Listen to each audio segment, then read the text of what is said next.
'Twas the night before Christmas, when all through the house not a creature was stirring, not even a mouse. Stockings were hung by the chimney with care, in hopes that St. Nicholas soon would be there. The children were nestled all snug in their beds, while visions of sugar plums danced in their heads. And Mama in her kerchief, and I in my cap, had just settled down for a long winter's nap.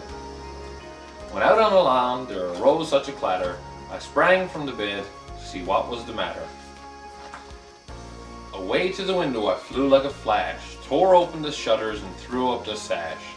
The moon on the breast of the new fallen snow gave a luster of midday to objects below.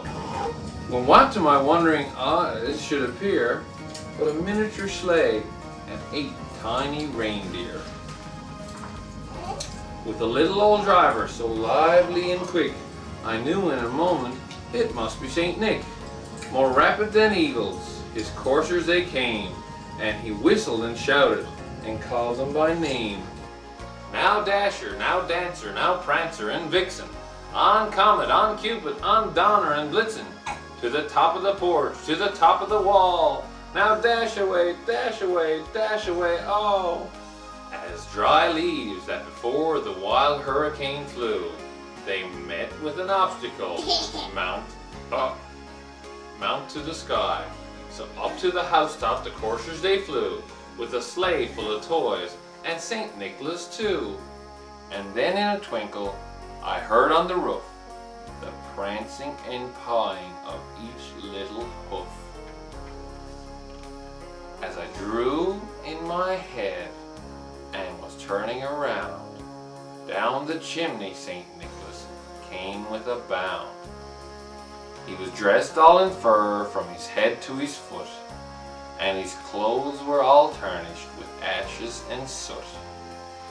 A bundle of toys he had flung on his back, and he looked like a peddler just opening his pack.